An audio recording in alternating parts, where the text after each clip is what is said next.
katika uwezeshaji wa vijana kwenye nchi hii kupitia wizara hii hakutakuwa kuna upendeleo. Hakutakuwa kuna upendeleo. Kama nilivyoanza kwenye ufunguzi wangu wa awali, kama ingekuwa upendeleo mimi nisingestahili kusimama hapa leo. Sasa kama Mwenyezi Mungu amenipa mimi nafasi na sikuweza kuwa na upendeleo kwa maana ya kusemewa na watu wengine au kusemewa kwa jina la familia yangu, na mimi nilipewa dhamana, nitahakikisha hakuna kijana atakayebaguliwa kwa sababu ya dini yake, hakuna atakayebaguliwa kwa sababu ya historia ya familia yake, au hakuna atakayebaguliwa kwa sababu ya eneo analopatikana. Nitasimamia sera na mipango ya vijana ifanyike na itekelezeke bila upendeleo wowote, na mtu yeyote atakayejisi anaonewa au anakandamizwa kwa namna yoyote, ndio maana tumetoa mawasiliano.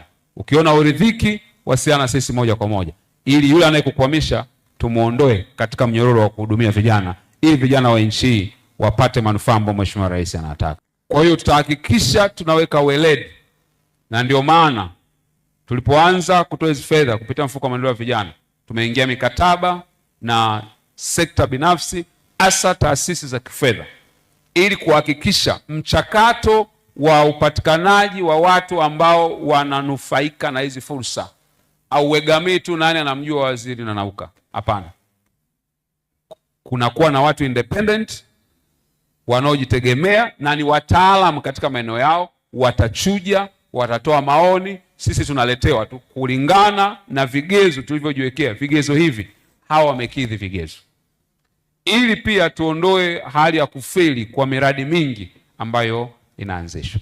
Naomba niwahakikishie vijana wa Shinyanga na Tanzania nzima kwa ujumla, serikali imedhamiria kupitia mipango yake mikakati ambayo Mheshimiwa Rais ameiagiza kutengeneza mazingira bora kwa kila kijana. Miaka 5 ijayo haitakuwa ishu ya sina fursa, ishu itakuwa unataka fursa gani.